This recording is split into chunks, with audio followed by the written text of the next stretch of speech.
Stacy, please. Stacy is doing multiple duties.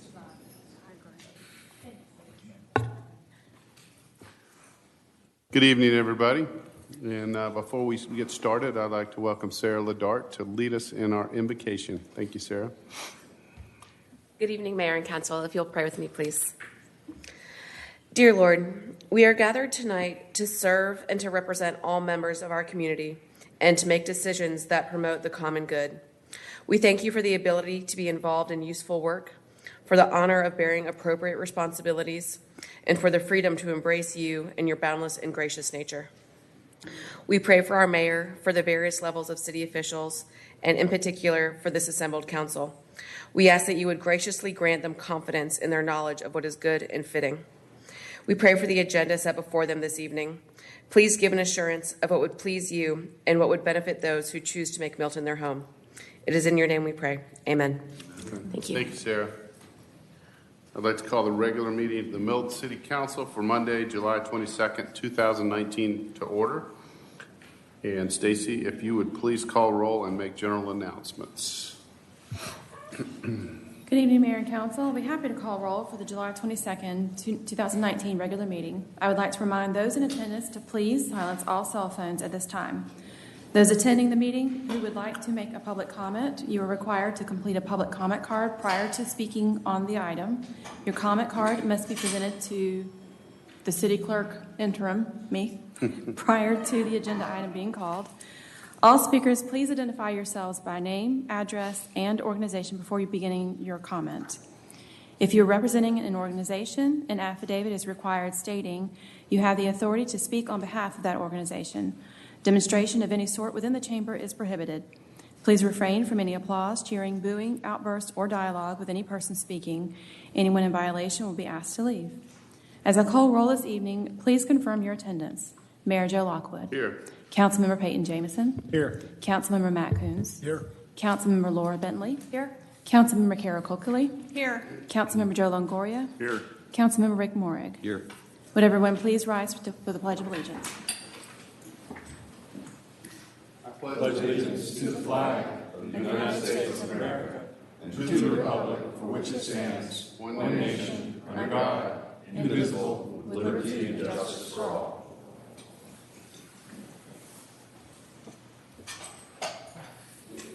Good evening. I want to welcome everybody here tonight. And for those of you that may have public comment, Stacy is acting as interim city clerk tonight. So if you would bring your public comment card up here to Stacy. All right. Our first item, if you could call that, Stacy, is approval of the agenda. Approval of the meeting agenda. Agenda item number 19-154. Okay. And on advice of legal, we're recommending that the consent agenda item number 3, approval of a right-of-way and field mowing agreement between the City of Milton and Ashford Gardeners, Inc., agenda item number 19-157, be postponed to the next regular meeting agenda. Is there anything else on the agenda that anybody has? If not, I'll open for a motion. Mayor, I'll make a motion that we approve the meeting agenda with the changes that you mentioned. Second. Okay, I've got a motion for approval as amended by Councilmember Coots, second from Councilmember Bentley. All in favor, please say aye. Aye. That's unanimous. Okay, next item is public comment. Public comment is the time for citizens to share information with the mayor and city council and to provide input and opinions on any matter that is not scheduled for its own public hearing during today's meeting. Each citizen who chooses to participate in public comment must complete a comment card and submit it to the city clerk. And again, that would be Stacy sitting over here to my left. Please remember, this is not a time to engage the mayor or members of city council in conversation. When your name is called, please come forward and speak into the microphone, stating your name and address for the record, and you'll have 5 minutes for remarks. Stacy, do we have any general public comment? We do not, sir. Okay, they're specific to an item. Okay. We'll move on to the consent agenda. If you could please read those items, Stacy. Consent agenda item number 1, approval of an emergency construction services agreement between the City of Milton and Had Enterprises Incorporated, doing business as Bank Septic for the installation of a new septic system at Fire Station 42, agenda item number 19155. Number 2, approval of an automatic aid and mutual aid agreement between the City of Milton and the City of Roswell to provide supplemental fire suppression and emergency services for the City of Milton and the City of Roswell, agenda item number 19156. Number 3 was deferred. Number 4, approval of an intergovernmental agreement between Fulton County, Georgia and the City of Milton, Georgia for Freemanville Road and Providence Road Roundabout Project, agenda item number 19158. Number 5 is approval of the Mayfield Road Regional Stormwater Management Facility Use Agreement between the City of Milton, Stan W. Sparrow, and Taylor Morrison of Georgia, LLC, agenda item number 19159. Number 6 is approval of the Mayfield Road Regional Stormwater Management Facility Use Agreement between the City of Milton, Crabapple Ventures, LLC, and Taylor Morrison of Georgia, LLC, agenda item number 19160. Number 7, approval of the Mayfield Road Regional Stormwater Management Facility Use Agreement between the City of Milton, Red Barn Crabapple, LLC, and Taylor Morrison of Georgia, LLC, agenda item number 19161. Number 8, approval of the Mayfield Road Regional Stormwater Management Use Facility Agreement between the City of Milton, Strawberry Fields Milton, LLC, and Taylor Morrison of Georgia, LLC, agenda item number 19162. Okay. Do I have a motion on all items read with the exception of item number 3? Mr. Mayor, I make a motion that we accept the consent agenda, or approve the consent agenda as read. Second. Okay, I've got a motion for approval from Councilmember Morrig with a second from Councilmember Cookerly. All in favor, please say aye. Aye. That's unanimous. Okay, we'll move on to reports and presentations. Stacy, if you'll please sound the first item. First item is discussion of Milton Trails project kickoff. Parag Agrawal. Got walk-up music. Come on down. All right.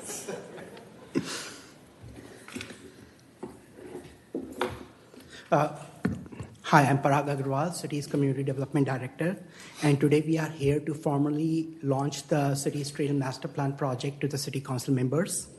As you know, a few months back, the City decided to launch the Trail Master Plan project to update the existing trail planning initiatives and to seek more community input. Since last couple of months, the staff has been very busy and they have been working very hard to roll out this very important planning initiatives for the city. We have hired Kimley Horn as the project consultant. We have formed a 20-member Trail Advisory Committee, and we have some of the Trail Advisory Committee members with us today. Thank you, Brian. Thank you, Paul, for coming here. This Trail Advisory Committee represents people from various neighborhoods and also from various business groups. We have also scheduled a number of community meetings in the month of August and in September to seek more community input from the residents of Milton. We also scheduled an open house today, just before the City Council hearing, and we did receive some very good input from the community. The first meeting of the Trail Advisory Committee was on June 20th, and we received some good feedback. The second meeting of the Trail Advisory Committee is on July 30th of this month. The Trail Master Plan project has been presented to the Equestrian Committee earlier this month. As I initially mentioned, the focus of this plan is to seek maximum input from the community. We want this project to be community-driven and community-focused. Michelle McIntosh-Ross and Teresa Stickles are the project planners who are working on this project from the city side. So with this very small introduction, I will invite Christina from Kimley Horn, who will give a very small presentation today. The goal of this presentation is to basically introduce this project to the City Council members. We are not asking you to vote on anything. I received a couple of phone calls today saying that, okay, the City Council will adopt the plan today. So again, it's not about plan adoption. It's basically the introduction of the plan and to seek your input. So with this, I will invite Christina.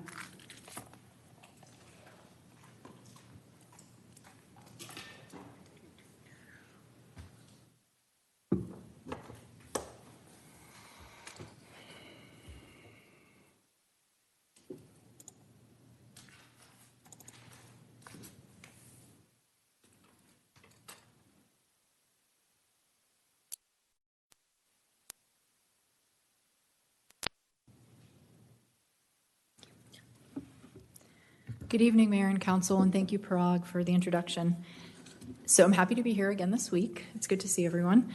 As Parag mentioned, we are just beginning the process of looking into specifically the Milton trails and taking them a step further than some of the previous planning efforts. So we want to just, Charlene and I will give you a very brief introduction to what we are planning to accomplish with this project.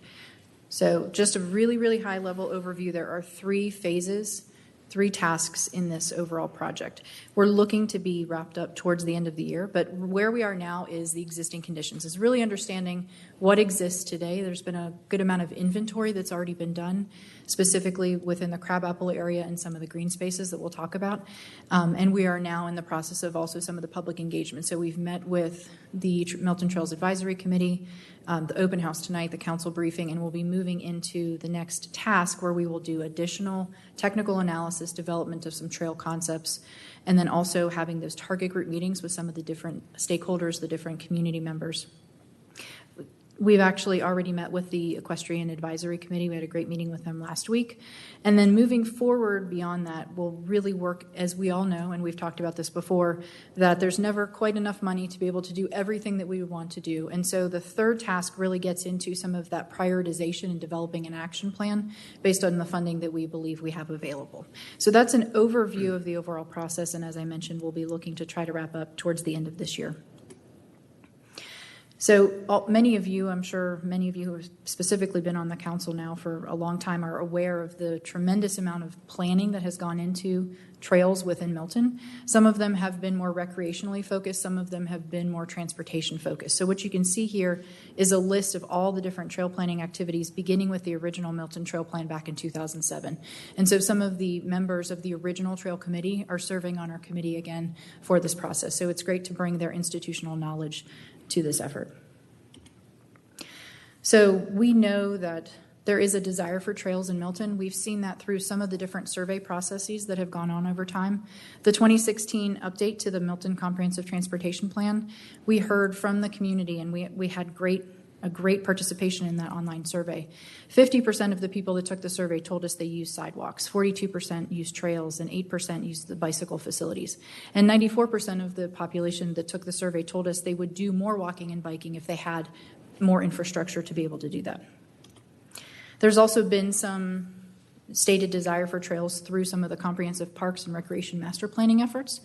Once again, you can see 85% of the respondents used walking, hiking, and biking trails in the last year from that survey. And 77% of the households had an unmet need for those types of infrastructure. So lots of great support in terms of people surveying, but we also have seen through the voting of members in Milton, and in some cases the larger Fulton County, we can see that there's also a desire for trails, some of that through the T-SPLOST that was passed by Fulton County in 2016. Some of the dollars that are raised through that SPLOST effort can be used for transportation-related trails. So there's a desire through some of that voting. And then, of course, in 2017, your residents voted to pass the Green Space Bond Fund that have resulted in new green spaces throughout the city. So we also see some real true voting in terms of moving forward with some trails throughout the city. So we met, as I mentioned, with the Trails Advisory Committee a few weeks ago and talked about what some of the priorities were. And what we heard were there were kind of 4 overarching priority areas where we should be focusing our efforts in this process. And it's a little bit different than what we walked into the process doing. So we've actually gone back and kind of reoriented the direction of the study to make sure that we are moving in the direction of the residents and the committees. And so what we heard was walking within and connecting to the crabapple area, so that walking and biking. So there's already a lot of great momentum here, really building upon that. We also heard that we have all these new green spaces that are coming online. It would be really great if we had some recreational opportunities within them. So you'll see in a little bit, Charlene's going to talk about some of the work that we've been doing to really understand what is in some of the green spaces that have been recently purchased. We also heard some areas of safety concern that people would really like us to focus on. So those might be specific intersections or corridor segments, and we're looking to get more feedback there. And then also within and connecting to the Deerfield area where we also have a large population center within the city. So that's the feedback that we have received from the committee. Part of what we did tonight was to also try to gather feedback from the community to understand from the broader community where are those priorities. So very quickly on the existing conditions front, we look at how we all layer all of these different pieces together. So we start with our parks. From there, we add on the green space bond fund properties, including the 2 recent purchases along Hamby and Webb. Then we start layering on what are the places that we want to be able to connect to. In addition to having recreational trails within, where can we be connecting to? And so we start adding on the schools, some of the different public community assets, as well as some of the private community assets, the activity centers. And then we start layering on where do we have sidewalks today? Where do we have side paths currently in the city? Where are the trails that we already have within the parks?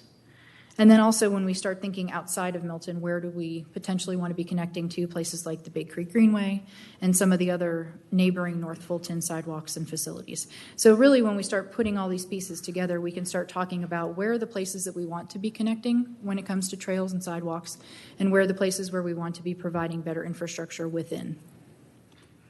So Charlene's going to talk a little bit more about the facility types. Good evening. So the facility types that we're looking at, as Christina has mentioned, is we're looking at for user types, biking, walking, and equestrians. And so those facilities tend to be sidewalks, which are typically classified as 8 feet wide or less. They can be concrete or asphalt. And legally, the only people who can bike on these 8 feet or under facilities are children under the age of 12. The other facility type are side paths, which are similar to sidewalks. They're next to the road. They're wider, though, so they need to be 8 feet or wider, which allows people to walk and bike on them. They can also be concrete or asphalt. Typically, they have a buffer between, so there's some really good examples. The greenways are within facilities, so within parks. They could be within a green space, or they could be connecting, kind of meandering, typically further away from the road. They can be a variety of material types. So they could be the more natural surface trails like were proposed for the Milton Country Club, so that decomposed granite, which is more within the Milton character. Or they can be concrete, which can also be dyed to give it a more natural appearance. Or they can be asphalt. And as we mentioned in our last presentation, they all have different maintenance needs and different costs for installation. And the other facility type are hiking trails. So some of these greenways that I'm going to talk about in a little bit have existing hiking trails that were put in previously. These tend to be dirt. They can also have wood chips on them. They can vary greatly from 8 feet to 14 feet. The 14 feet width ones are kind of unique for the Milton area. They're the old logging roads, so they tend to be a little bit wider. Those offer great opportunities for equestrian use with that wider width as well. Let's see. And then equestrian trails specifically. These need to be a little bit wider to allow for two-way traffic with equestrians. The material needs to be considered to be appropriate for equestrian use, so you wouldn't want concrete or something like that. So it would need to be more of the native soils or gravel or something like that. Okay. So the focus areas, which we had discussed briefly earlier, are the Crabapple area, which you're familiar with. It's about 998 acres. This area, the map on here shows our catalog of existing sidewalks, which are 8 feet or under, or sidewalks or side paths that are 8 feet or over. And then we've identified areas where there may be gaps in the system. And the next one is Birmingham Park. You can see with the circle around it. This is a existing park which has old logging roads that are being used in hiking trails. It's well used by the equestrian community. It's also used by hikers and joggers. Let's see. We met with the equestrian committee last week, and we heard from them that Birmingham Park is a very valued asset in the community for the equestrian community, and they would love to see improvements potentially made to really see it flourish and come to its full potential. So here's some images from our site visit out there at Birmingham Park. Very beautiful. We didn't get to go to some of the trails. There's a lot out there. There are reports that there's some erosion issues and things like that to consider, so we'll continue to look at that. The other property is a green space, one of the 6 green spaces that the city of Milton has purchased. So it is about 109 acres.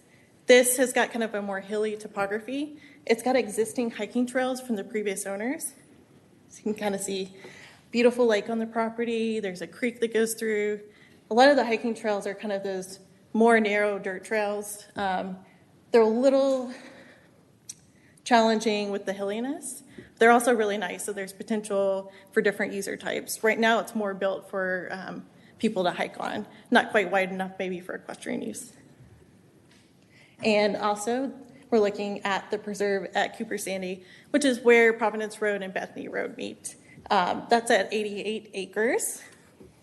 And this property, kind of like Birmingham Park, has some of those logging roads in it. They're a little bit more overgrown. It's not really been used frequently. There's been kind of wildlife paths set through there. Those are pretty small. So it's a more informal, more kind of natural setting. There's a portion of it that's a little more swampy. And if you can see in that top right photo, that's actually a beaver dam, which when we went out for a site visit was identified. So that shows some really good natural healthiness there. We did a catalog of the trails, the old logging roads and the informal trails. So we have those cataloged so that when we do our additional analysis, we'll be able to see what's there to work with. So the next steps, we have met with the Milton Equestrian Committee. So we're taking what we've heard from them, and we're going to take what we've heard tonight and bring that to the Trails Advisory Committee meeting on July 30th. We are also conducting a series of target group meetings with different areas, so the Crabapple area, the Deerfield area, and so on. And then we'll come back and do another open house and a council briefing. And the focus of that open house and council briefing, at that point we'll kind of have the proposed trails, some of the initial costing and things like that. Any questions? Any questions? I don't have a question. I just want to make a couple comments. Thank you very much. First of all, to the committee that's here. Some of you all are here, and Brian for heading it up. In my opinion, I think they're right on trying to close the loop with the trails in the Crabapple and Deerfield areas that are more densely populated. I think those areas are ready for connectivity. And also, I'd just like to ditto the equestrian committee and focusing on Birmingham Park. I think with some very minimal improvements, that can continue to be a great asset for equestrians, hikers, water, trailer turnarounds, and then some sort of corral or holding pen in case there's an emergency. Thank you so much for your work on it. Thank you. Okay. Anybody else? Again, thank you very much, and ditto on thank you to all the folks that are volunteering on our trail plan committee. So thank you guys for being here. Great, thank you. Okay.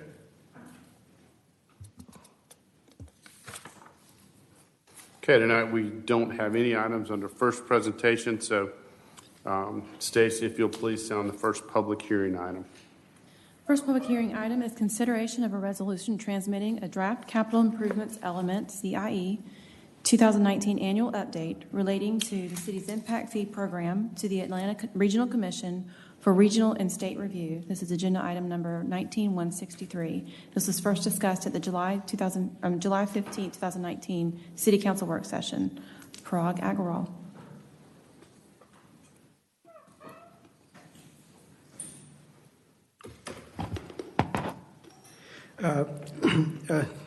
The first item of the public hearing is the consideration of resolution to transmit the annual update to the capital improvement element, that's CIE, to the Georgia Department of Community Affairs and to the Atlanta Regional Commission, that's ARC. As we know, the city of Milton adopted the impact fee ordinance on October 5th of 2015, and the state requires the communities that have an impact fee program to submit an annual update to the CIE 5-year project schedule for review. We made a very small presentation last week at the work session. We have our project consultants. We do have a project manager, Michelle McIntosh-Ross, with us. If you have any questions, we are here to respond to any questions. This item will again be on the agenda, and at that time you will be voting on it. But this is simply a public hearing. We are here to respond to any questions. Okay. Do we have any public comment on this? No, sir. No public comment. I'll close the public hearing. Is there any questions for Parag on this? Okay, thank you. Okay, will the city clerk please call the final public hearing item? The final public hearing item is consideration of an ordinance of the mayor and council of the city of Milton, Georgia, to establish the ad valorem tax rate of the city of Milton for fiscal year 2020 and for other purposes. This is agenda item number 19152. This is under first presentation at the July 22nd, 2019, 9 a.m. meeting, special called city council meeting. The first public hearing was held also at the 9 o'clock meeting this morning. Bernadette Harville. She'll be here in a minute.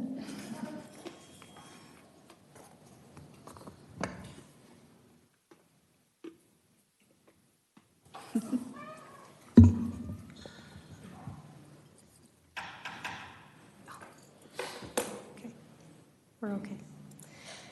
Good evening, Mayor and Council. We're here this evening for the second of 3 public hearings regarding setting the millage rate for 2019. We are going to go over the presentation the same exact way as we did this morning for those who may not have been in the chamber to hear it or watching it online. First, we'll go over the agenda.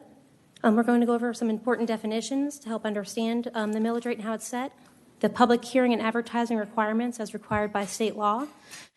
We will discuss some of the millage rate options that we have set for 2019. We'll go over a breakdown of the maintenance and operating digest by category. We'll explore some anticipated revenues. We'll also look at ways that property owners can reduce their tax liability, how to calculate a tax bill, and the value of our tax dollars to the city of Milton. And lastly, we'll discuss some service level improvements that staff has recommended for this coming fiscal year.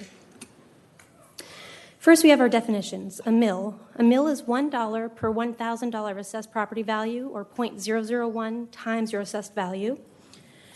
Your fair market value is an estimate of the market value of your property as determined by Fulton County Board of Assessors. Your assessed or taxable value is the value that is equal to 40% of that fair market value, and property taxes are calculated multiplying the millage rate by that assessed or taxable value, and then you adjust for any exemptions you may have. We have the rollback rate.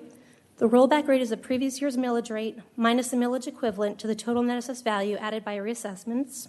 And then we have that millage equivalent definition, which is the equation where reassessments of existing real property is divided by the current year's net digest and multiplied by the prior year's millage rate. Now, those definitions are a little cumbersome, so we have some math later in the presentation to explain that a little better. Here are the 3 required public hearings for 2019. We are on the second public hearing this evening, and we will have one more public hearing and a vote on August 12th at 5:45 special called meeting. Anytime the millage rate is recommended to be above the computed rollback rate, it triggers the requirement for those 3 public hearings. And here we have the advertisements that you may have seen in the paper or on the city website indicating those increases. This is a snippet of the PT 32.1, which is the calculation spreadsheet we use to determine the millage equivalent, the rollback rate, and the property tax increase. You can see that real and personal property taxes have increased, but the exemptions now in place with the CPI floating exemption have actually brought the overall net digest down over $141 million. So here's the math behind those ads. First, we have the notice of property tax increase. That's where we took that millage equivalent, calculated that out, and then you use that millage equivalent to calculate a rollback rate. What I'd like to point out is that if the city had stayed at 4.731, that increase would only be 3.02% as opposed to the 11.02% we're seeing now. So that increase can be triggered based on either a millage change or reassessment changes. So last year's was based on reassessments. This year's looking like the millage. The other advertisement we're required to put in the paper and on the city website is a 5-year history and current digest. That compares year over year total net digest, and you'll see that we've had a 2.4% increase when you do the math according to those rules. So before you have 3 millage options. Council may adopt any millage rate up to the cap of 4.731 for maintenance and operating. Today we're going to talk about all the options based on that cap, the current millage of 4.39, and the calculated rollback of 4.261. At the bottom there, you'll see the currently calculated millage rate for the green space bond. The green space bond covers current year's principal and interest due on the bond payments. And I did a little bit of math here quickly in the corner to kind of let you know what that looks like. Some of the exemptions we're going to talk about this evening don't apply to the bond. So if you have a property value, fair market value of $400,000, you look to pay about $94 on that bond. If you have a property value of $1 million, about $235, and a property value of $2 million, that's all fair market value, you'd be paying about $470. So that kind of shows you what goes towards the bond. Here we have the maintenance and operating digest breakdown. Our net digest is $2,690,495,162. We levy or bill taxes based on a 100% collection rate. We budget based on a different rate that we'll talk about a little later this evening. But at 100% collection, we would bill at 4.731 mils, $12,728,733. If we stayed at 4.39 mils, we would bill at $11,811,274. And if we went to the computed rollback rate of 4.261 mils, we would bill at $11,464,200. Here we have the general fund revenue anticipations. So as I was talking about, we don't typically budget at 100% collection, as we don't typically see 100% collections within the first year. There are several reasons behind that. Some are due to the appeals and how they come in and when they are finalized. Sometimes exemptions have to be adjusted, different things of that nature. So we've seen typically around 95 to 97% collections in year one for real property, 65% for personal, and 50% for motor vehicle. Motor vehicle, again, is that birthday tax that's going away. It's moving more towards the title ad valorem tax, which is not calculated on the digest. So eventually we'll see this gone. The 4.731 mils versus the 4.261 is 11% difference, as you can see if you do the math between those bottom line budget revenue numbers. And the difference between the 4.39 and the 4.261 is 3%.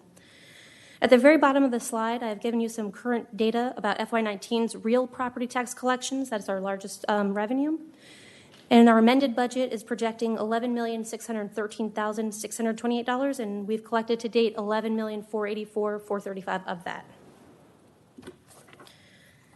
So here before you have some comparisons of the current FY19 revenue projections that will be before you in the final amendment in September, and our preliminary budget projections, which will be included in the FY20 budget that will be before you in September as well. You can see that at a 4.731 millage rate, we are looking to increase overall revenues for the city for the general fund by 0.9%. If we were to roll back to stay at 4.39, we'd be looking at a 2% about decrease. And if we went back to 4.261, it'd be about a 3.1% decrease in overall revenues. Right now, I did take an opportunity to talk about some tax savings for property owners. The city has several homestead exemptions available. First is the basic homestead exemption category. For these two exemptions, you apply at the county. We have the primary residence, no age or income restrictions, which we refer to as the basic homestead exemption here, for $15,000. The newly passed floating homestead exemption, I'm going to go over the math for that on the next slide. That is where it's taking your base year and your current year assessed value and creating an exemption for the difference between the two. Then we have some senior exemptions that you apply for right here at the city. If you're 65 and older, the city offers an additional $15,000 on top of that basic homestead exemption. If you're 65 and older and meet our income requirements, it's $25,000. If you are 70 and older and meet the income requirements, it is a full value exemption here at the city, and also a full value exemption for those with a disability who meet those income requirements. Here is the floating homestead exemption math. So the floating homestead exemption applies to your primary residence and 5 contiguous acres of land. You take your base year, which is the lower of the appraised values from 2016, 17, or 18, and then you take that and multiply it by the current year multiplier of 1.0423. In the next few years, that'll increase to either the lower of the consumer price index calculation or 3%. This year, it's only 1.0423. That gives you your adjusted base year times that multiplier is your adjusted base year for 2019. When you take your assessed value of the current year and you reduce that from your assessed value of the base year, you come up with your floating homestead exemption. That is a reduction of the tax liability of your property, and I'll have some slides later with some math that show how that works out. Let me jump in real quick here. I just want to make sure that it was clear that the 1.0423 multiplier that is in there, that is what it was in the bill when it passed the House and the Senate. This is the CPI between December 2015 and December 2017. It wasn't a one-year jump, it was a two-year jump. So I just want to make sure that was clear. Next, we have the conservation use value assessment. You can apply for this at the county. If you qualify, this will be an assessment based on your land use as opposed to your market value of your property. There are no minimum acreage required, but there is a maximum of 2,000 acres. And also, this with this value reduction, you're agreeing to maintain your property at that level of conservation for 10 years. So here we are into the calculating your tax bill. We took the average home value from the 2018 digest, and that was $400,000, and we showed it here with just a basic homestead exemption, no floating exemption. At the three different millage rates, you would pay $686 at 4.731, $636.55 at 4.39, and $617.85 at 4.261. This next slide, while a little cumbersome, I hope will help everyone understand how the floating homestead exemption is impacting the tax bills. So the very top row, we have three different fair market values, $400,000, $1 million, and $2 million. So you see your assessed value of the 40% of those numbers. And the top row is just showing you with a basic homestead exemption that we offered last year and prior, what your tax bill would have been at those different millage rates. Then I went through the assessed value information sent over by Fulton County and picked out three properties at these fair market values and showed you what their current floating homestead exemption is showing as calculated by the county. So you can see where the floating homestead exemption for a house that was not keeping with market may be higher than those that may have kept with market the whole time. So this particular $2 million property is seeing a $16,594 exemption for the floating homestead exemption, while the $400,000 property is seeing $59,439.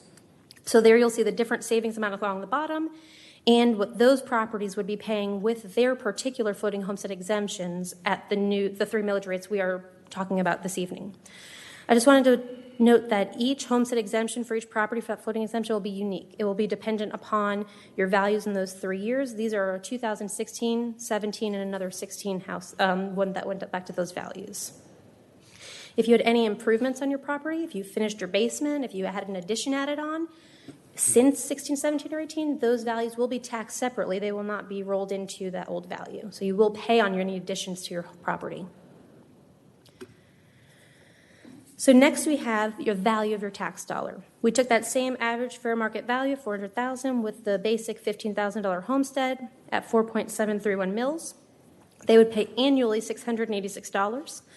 Monthly, that's looking at $57.17. And daily, that's $1.88 that they pay for the array of services we provide here at the city, including public safety, police and fire, municipal court, public works, infrastructure, parks and recreation, community development, the general administration here at City Hall, and as well as our current capital pay-go program. These distributions here are based on FY19's current amended budget. Here is another look at that by the different millage rates we're talking about this evening. Again, at 4.731, you would pay $686 annually, 4.39, $630, $655, and 4.261, $617.85. Once again, that's with no CPI exemption included. That's just a basic $15,000 homestead. So here we have the rationale for 4.39. The current millage rate would allow the city to maintain existing base level services for maintenance and operating. We'd be able to have no staff layoffs, continue minimum maintenance, might not be able to look as closely at some of the proactive maintenance that some of the staff have requested or some service level improvements that they've requested that we'll talk about later this evening.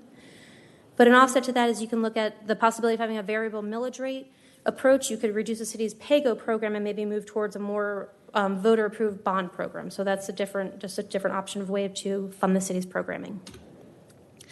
The rationale for 4.731 is that we would have the ability to fund the city's current capital improvement projects as planned with our pay-go program of savings until we can afford the project.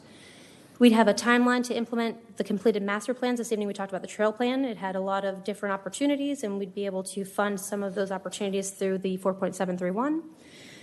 There are challenges to a capped millage rate. While some other cities can increase their millage when needed in economic downturns, Milton cannot with the current cap. We have only 4.731. We have a limited commercial tax base and commercially zoned footprint. Many cities have about 40 to 50% of their tax digest as commercial. Milton has 13 to 15% in any given year recently. We have assessed property values that have not kept up with the market since 2008, and now the floating homestead exemption has actually capped those at those 16 levels. So we have little less growth than we'd normally have as any other city without that cap. Also, we have our community vision to retain our rural character, which again is just going to keep that commercial tax base at bay as the community so desires. So the results of some of the short-term capital maintenance deferrals could possibly be more costly repairs and capital replacements that would have to be done sooner than anticipated. Here we have our current operations versus new initiatives. So the city, as always, our first priority is to maintain existing operations and services. And once corresponding funds have been allocated across those services and projects, we then look to the request made by staff for new initiatives and increased levels of service. And below is kind of an example of that to put to light exactly what we mean. So on current operations, we'd say repave roads as scheduled. An enhanced level of service could mean repave additional roads that we really know need attention but may not be on the current schedule for the year, or maybe do a full depth reclamation and build up that road again as opposed to just patching and repaving. A new initiative would be something like construct an entirely new road, maybe here like Heritage Walk, to ease congestion. So here are some of our service level discussions we've had as a staff. These are our opportunities to increase service levels based on some of the citizen feedback that each department has received over the year, as well as some abilities to consider some new initiatives. We have acquired over 350 acres in green space, and now we're looking to maintain those green spaces. Some of them have infrastructure on them, some of them have some trails. We have to keep up with hazard mitigation to make sure they're safe to open to the public. And we'd like to keep them mowed and landscaped to be visually appealing. We'd like to improve debris management, increase curb and gutter cleanings, as well as keeping the right-of-way clean of any trash or debris. We looked at manicured landscaping in certain public areas. We've gotten a lot of feedback about maybe some of the areas looking a little too rural and maybe being able to mow them more often or more manicured like a residential area. We also have enhanced public safety technology requests that would aid in solving cases, reducing crime, and enhancing search and rescue capabilities. We also have the ability to maybe look at timely implementation of some of the city plans we talked about on the last slide, including Providence Park, the former Milton Country Club, and also the Parks and Recreation 10-year master plan. Additional service level requests were more frequently mowed right-of-ways, capital contributions to the local school facilities. Currently, we have an IGA between the schools and Milton. We are allowed to utilize their field space, and in turn, we typically sod them, maybe do lighting, bleachers, things like that. And also the paving schedule, the ability to repave additional roads ahead of schedule, and then efforts to attract and retain a highly talented workforce. Not only is this out of wages and benefits, but we have some smaller departments where a loss of one may halt that department for a time being in order to replace those people. So that this evening was our discussion, some of the things that we've been talking about in FY20, and some of the millage rate options we have for 2019 tax year. Okay, any questions for Bernadette? Joe? So Bernadette, that was a lot of information. I appreciate it. I tried to slow it down. Yeah, no, and that was the second time I've heard it, so I've got no excuses, right? I'm trying to sort of in my head classify the different millage rates that we have, and I want to make sure that I'm not misunderstanding. Sure. So I would call the 4.731 millage rate our historic millage rate. It's been the millage rate for 12 of the last 13 years. That right? is correct. The 4.390 millage rate, that would be a rate neutral because it's the same rate that we had last year. So we wouldn't change it. It just stays the same. That is correct. And then the 4.261, the rollback rate, that's actually a revenue neutral rate because it makes sure that the income that we receive from the tax digest best approximates exactly what we had last year. Is that correct? Yes, it is attempting to make it revenue neutral based on the reassessed values of existing property. Right. Now, all of this is sort of guesswork, right? Because we're not real sure who's going to pay. We're not real sure how the assessed values are really going to turn out. So there's a little bit of gray area in there, but that's in general what those rates are trying to establish. That is correct. Okay, thank you. Okay. Do you have any questions, other questions, Matt? Yeah, and heard of that. We talked before the meeting as well, but the local option sales tax increases what we've had since we've had our census in 2010 and negotiated with Fulton County in 2012. That's been a large increase over time.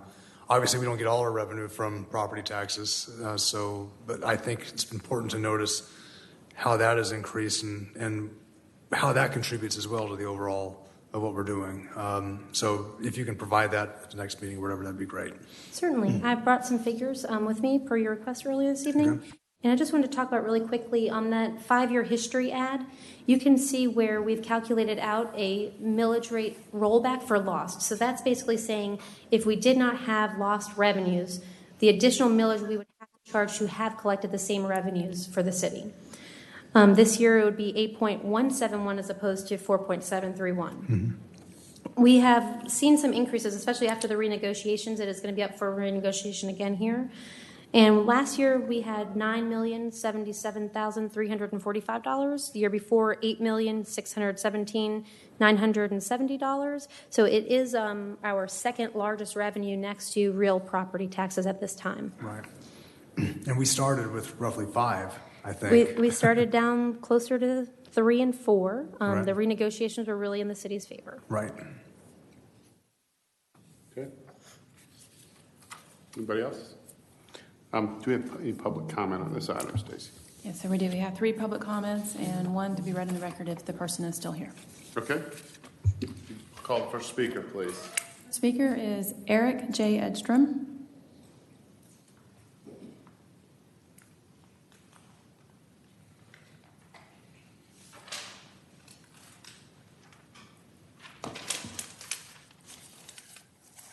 Good evening. Eric J. Edstrom, 120 Stone Orchard Court, Milton. Thank you for the time this evening. Appreciate the presentation that was just delivered. It's the second time I heard it. Heard the first one this afternoon online, so figured I'd come in and talk more intelligently about it after reviewing it. A few things that I have just as basic notes. Understand the direction that folks are headed in and why they'd like to head in that direction. However, some of the things that I'm a little bit challenged with as a homeowner here in the community.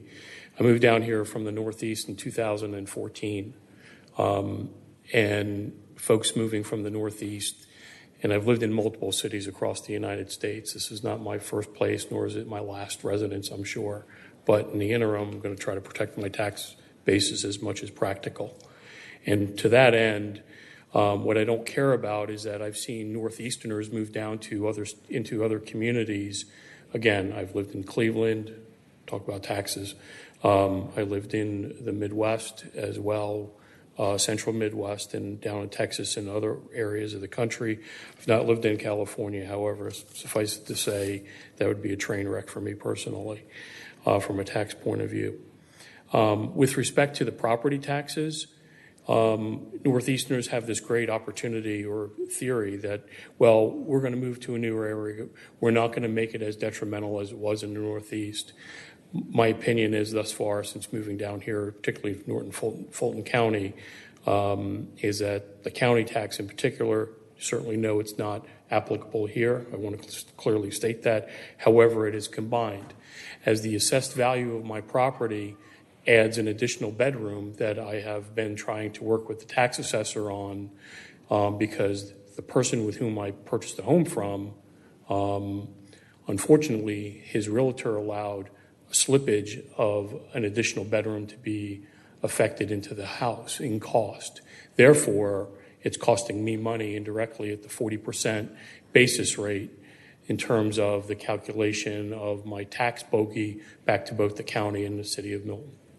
Right, so that's a problem for me because even though I'm trying to fight it, the tax assessor is saying, that's great, Eric, have a good day, see you later. So I am filing a lawsuit with the county, just to let you know, in general, over that issue because it's not appropriate. And we're making millage expense requirements or changes now with respect to Milton County as well as Fulton, all from my opinion and my theory and practicality, it's actual, of a false number and a false assessment because of an additional bedroom, which doesn't exist.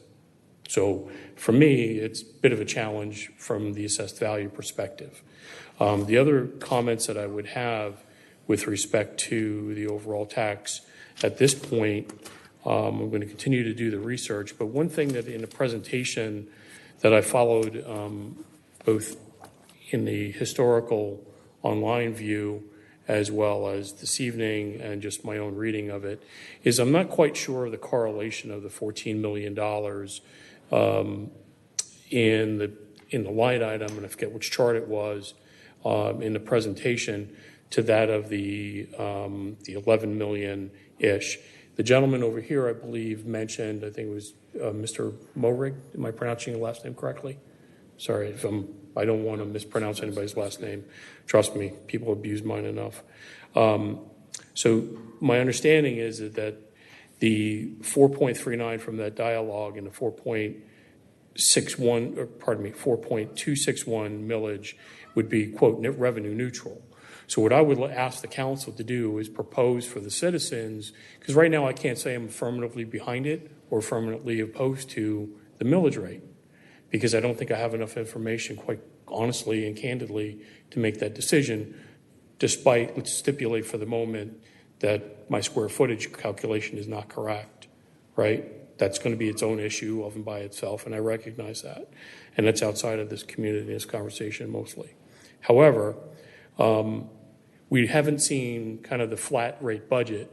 My assumption is, and maybe it's a poor assumption, which I don't like because I'm a math person, is that the $4.8 million, I believe, in that budget line that we saw in that particular chart really is a representation of a wish list as opposed to reality.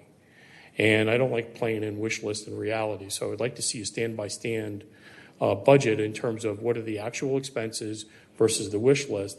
And then on top of that, you can then calculate in whatever the millage expectations is or would be that you would like to see. However, I would also like to see a corresponding depreciation in terms of where did the council consider opportunities to really scale back its budget in lieu of just running right away like the Northeasterners typically do. And I grew up in Brooklyn, New York, so I know what I'm talking about, and lived there for many years. The reality is that they can't do it better. This is a unique environment. This is its own ecosystem, and we have to operate in that capacity.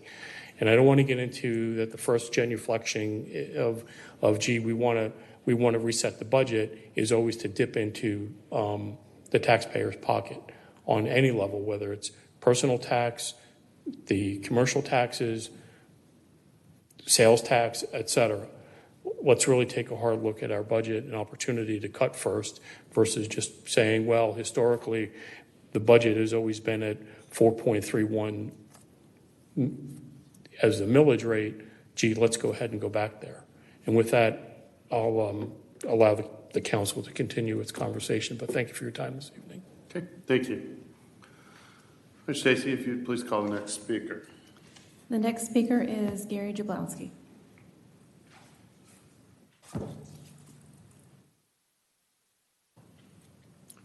Gary Jablonski, 2680 Grassview Drive, Milton.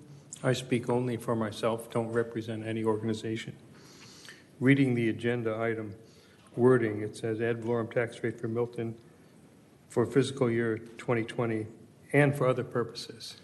To me, that agenda item is vague. Now, maybe the intent of that was, the answer to that was in this presentation, but I didn't see it. So I want to have some access to somebody to tell me what was meant by other purposes. Maybe you're going to host a big party. I don't know, but I'm just seeing other purposes is too vague for me to support any type of ad valorem tax rate. Thank you. Thank you. Ms. Stacy, if you'd please call the next speaker. Next speaker is Ms. Judy Birds.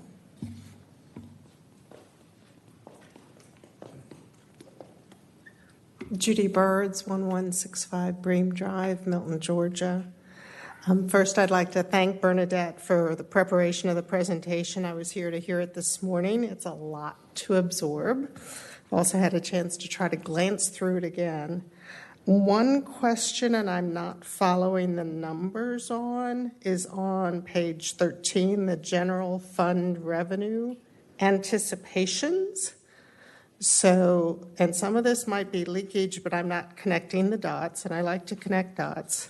So at 4.39, the total budgeted revenues are 11 million. However, at 4.39 current millage rate for fiscal year 2019, we're anticipating 11.6, which is a good ways toward getting to what you're proposing for 4.731. So I'm having trouble connecting why do we need to raise the millage rate? Do we really have that much? Do we really have that much leakage between 19 and anticipated at the 4.39 rate? And I imagine some of the other numbers go. That said, lots to absorb, lots to question, but I think the biggest question we have to have is really to carefully examine the expenditures of the city, much like I had to do in private industry. Of course, I always went in asking for as much as I could, but I knew I wasn't going to get it. And I would ask that some of the same scrutiny be allowed to happen here. You know, we pride ourselves on trying to be good business people here in this city. I think we need to look at how we can be lean and mean. Given that 2019 had some rather significant investments in personnel, I think we really have to look hard at the anticipated 2020 expenditures. What I'm about to say may seem radical. The Green Space Bond did not anticipate all the funds to make the space usable, even for passive purposes. If we don't have the money to care for this land, I'd think hard about buying any more, because we're going to have to come up with the money to care for that land. And if we don't have it, if we don't think we can get it, I'd look hard about doing that. And I realize that's controversial, but it was kind of a mistake in the first place when we put the bond in, but didn't think about how we're going to maintain this. So some really tough choices need to be made, both on some of the bond-related purchases as well as some of the expenditures. I trust that you all will work to make that. I look forward to working with you to discuss it further. Thank you. Okay, thank you. And you have one more to be read in the record. I do. Is Denise Upton here? Okay.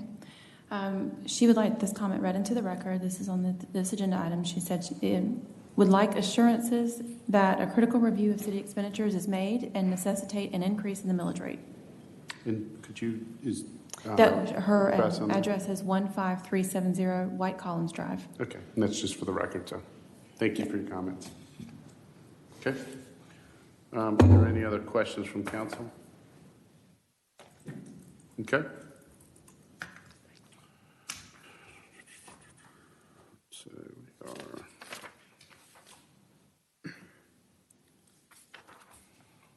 So we don't have any items on our zoning agenda. So, Stacy, if you'll please sound the first unfinished business item. The first unfinished business item is consideration of an ordinance to amend Article 1, Section 5.4 of the Milton Tree Canopy Conservation Ordinance to extend the date for mandatory compliance. This is agenda item number 19146. First presentation was at the July 8th, 2019 City Council meeting. Parag Agrawal.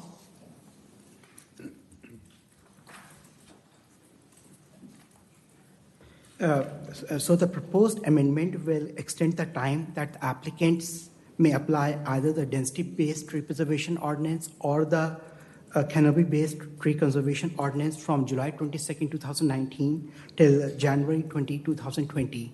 As we all know, when the city was incorporated in 2006, we had a density-based tree preservation ordinance, which we basically adopted from the Fulton County. Around 2 years back, the city started updating its tree preservation ordinance, and in April of 2018, the city adopted a canopy-based tree preservation ordinance. So in the first couple of months, we did realize that there were some specific issues with the new adopted tree preservation ordinance, and we have been updating our tree preservation ordinance since last few months. I will say we are in the home stretch of updating our tree preservation ordinance. The Citizens Advisory Committee that was formed, they did approve the draft last month. We did send it to our legal department for review. The legal department, they did give us their feedback. We have incorporated their feedback. It is going in front of the Planning Commission on July 24th. Once it goes in front of the Planning Commission on July 24th, we will incorporate their feedback, and it will be in front of the City Council in August, in your August work session. We were planning to present the tree preservation ordinance in July work session, but we wanted to basically make sure that the Planning Commission members also get the opportunity to give us their feedback. So again, thank you for all your patience. We are on the home stretch, and we will be presenting the new tree preservation ordinance to you next month. Okay. Thank you. Thanks, Parag. Any questions on that? Then I'll open up for a motion. Mayor, I'd like to make a motion to approve agenda item number 19-146. Second. Okay, I have a motion for approval from Councilmember Bentley, and I believe a second from Councilmember Kuntz. All in favor, please say aye. Aye. Any opposed? That's unanimous. Okay, will the city clerk please sound the next unfinished business item? The next unfinished business item is consideration of an ordinance of the City Council to authorize Fulton County to conduct election. Agenda item number 19-148. This is under first presentation at the July 8th, 2019 council meeting. Ken Gerard. Mr. Mayor, members of the council, good evening. This is something that you all have seen before. It is an ordinance and proposed intergovernmental agreement between the City of Milton and Fulton County, the Fulton County Board of Elections and Registrations with respect to the conduct of the City of Milton elections. Under Georgia law, jurisdictions like the City of Milton are authorized to contract with the Board of Elections for the county to be and act as basically the de facto elections supervisor or superintendent for the elections, and we are no different. We have done this repeatedly.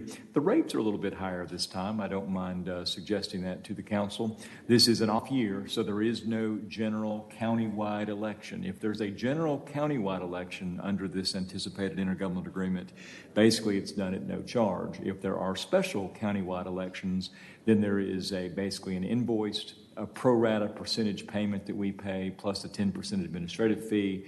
And then, of course, if there are neither of those and it's purely a City of Milton election, then we pay the actual cost. I think we fit into the middle category here, where there are other special elections that Fulton County will also be overseeing.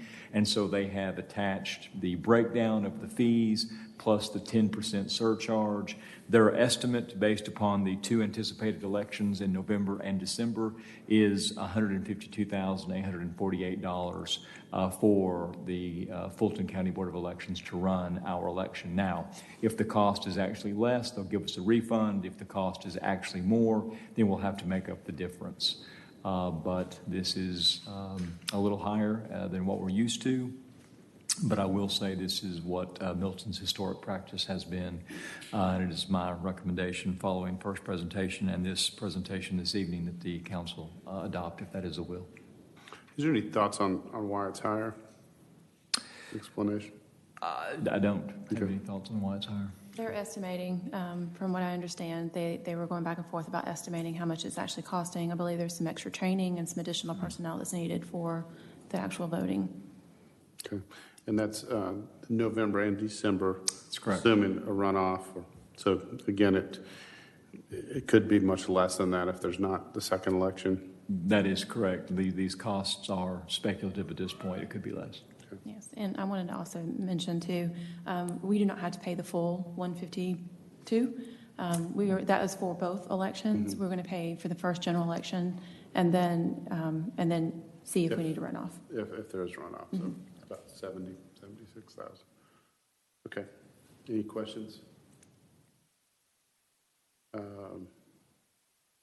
Okay, then I'll open up for a motion.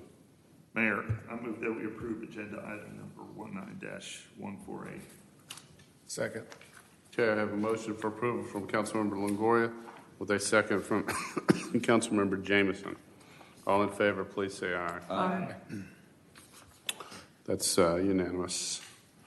Stacy, if you'll please sound the next item on unfinished business.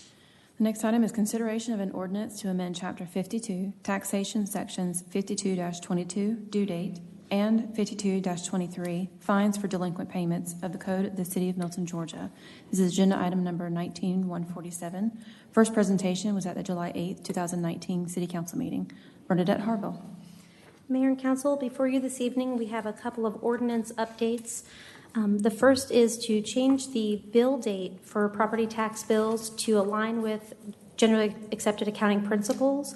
Our current laws state that we would bill right after we receive the digest from the county. That was creating a unavailable revenue line item on our financial statements. If we bill October 1 of each year, then it would just be current year revenues, and that would forego that issue. The second cleanup is just updating the interest and penalty language to match the newly passed state law. That is that 5% penalty accrues every 120 days, and that interest will accrue after the 60th day at the bank prime loan rate set at the beginning of the calendar year times 3% distributed monthly. Do you have any questions? Mayor, I'll make a motion that we approve agenda item number 19-147. Second?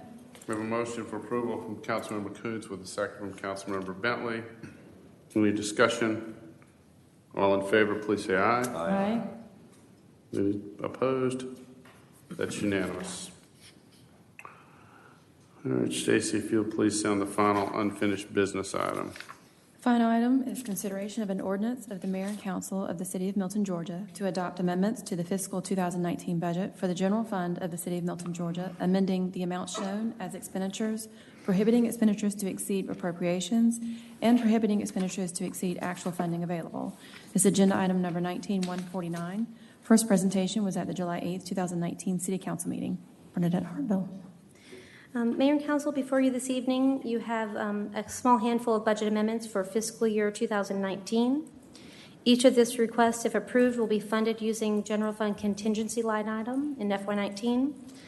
The first two requests are related to currently approved programs, while the other two requests are related to staffing. So detailed initiative requests have been included on those two items. Here we'll see the first request is the implementation and setup of the city's Laserfish program. This is including dedicated hours for IT and on-site training by the provider MCCI. This phase will go beyond record retention to workflow management and a public-facing portal, so we can have fewer open records requests by having more information available to the public readily. The second request you see there is increased funding to address trail maintenance needed as requested by the Milton Equestrian Committee. That would be at Birmingham Park. And then here you'll see the other two requests. The first one is for clerical support through Community Connections. This is an initiative that's very unique to the City of Milton. We have the opportunity for a mutually beneficial partnership. This initiative would allow the city to hire a part-time clerk with special needs, helping furthering the city's mission of being inclusive and engaging of persons of all ability levels. This employee will be given tasks applicable to their abilities that will aid in improving upon current clerical capacity of staff. And then the second request is to reinstate the accounting manager position.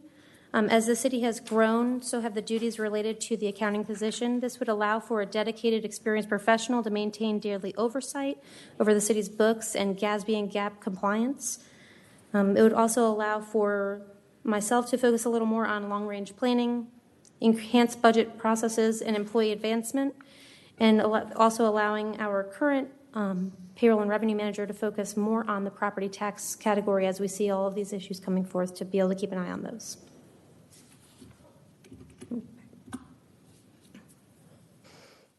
Okay, are there any questions? All right. Mayor, I'd like to make a motion to approve agenda item number 19-149. Second. Okay, I have a motion for approval from Councilmember Bentley with a second from Councilmember Cookerly. All in favor, please say aye. Aye. That's unanimous. Thank you. Bernadette. Thank you. Okay, Stacy, if you'll please sound our new business item.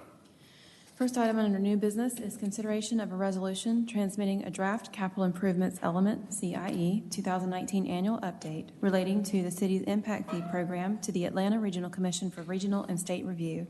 This is agenda item number 19163.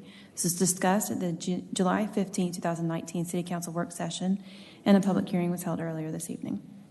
Parag Agrawal.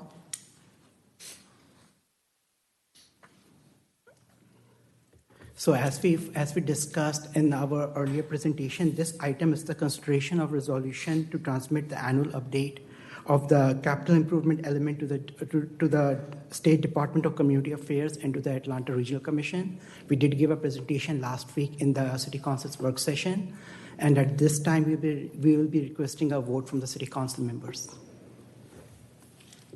Okay. Any questions? All right, we'll open up for a motion. Mayor, I'll make a motion to approve agenda item number 19-163. Second. Okay, I have a motion from Councilmember Jameson and a second from Councilmember Kuntz. It's okay with council. I'll wait just a moment for Councilmember Cookerly to join us for the vote.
Okay, we have a motion and a second on this new business item. All in favor, please say aye. Aye. Any opposed? That's unanimous. Okay, we'll move on into reports and presentations. Are there anything that council would like to report on? Comments? Okay, then we'll move on to our staff, starting with community development. So I made a folder this time.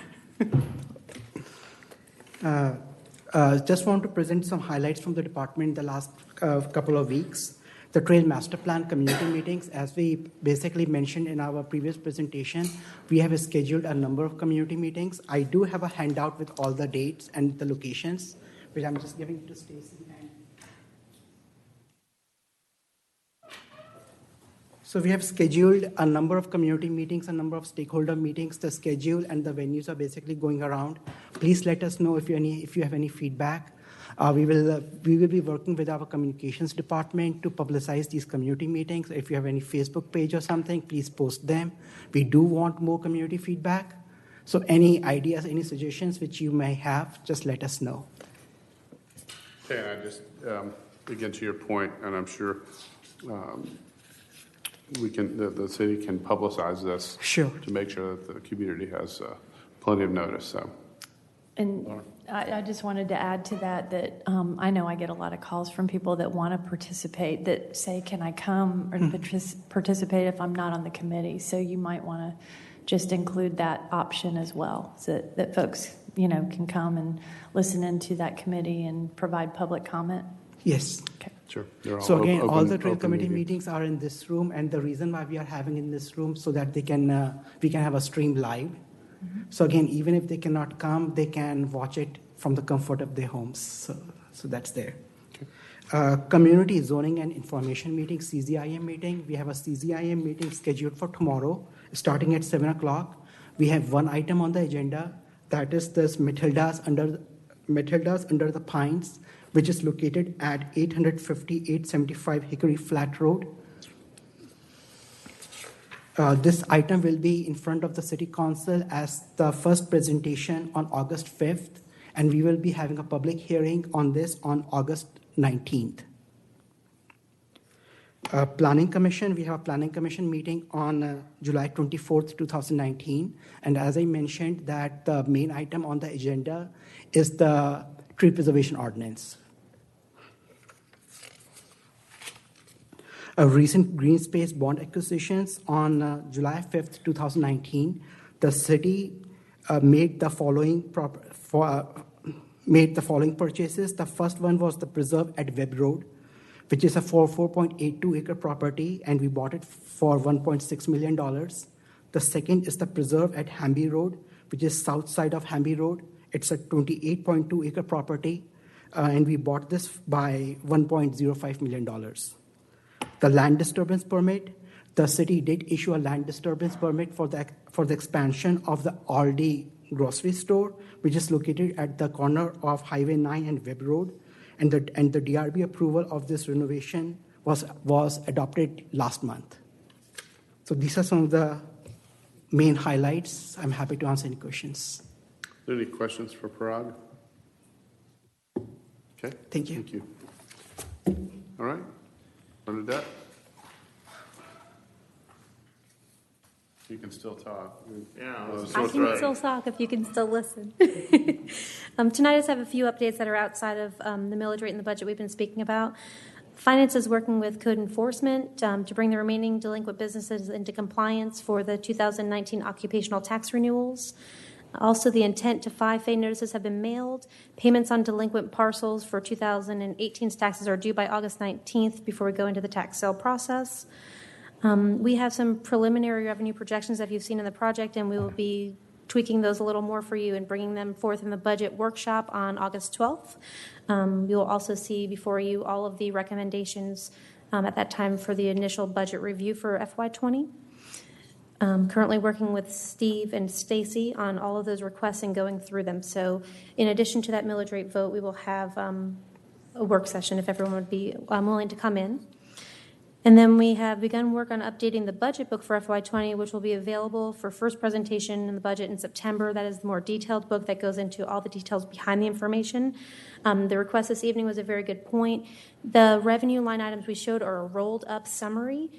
In the budget book, and I can bring with me to the next meeting, is a more detailed layout of line item by line item revenues, so that property tax line includes other things, including franchise fees, real estate transfer tax, intangible tax, so a few other line items that are not just real personal or motor vehicle. And we can see that in the detailed explanation of revenues. We also have a team of evaluators that has been established to review our banking services RFP. Our current contract expires at the end of the fiscal year, so you'll have a new contract for your review before you run that time. And we're also evaluating enhanced investment opportunities at this time in order to further leverage our currently idle funds. So we're working on those few projects in finance. Okay, are there any questions? All right. Thank you. Thank you, Bernadette. Information technology next.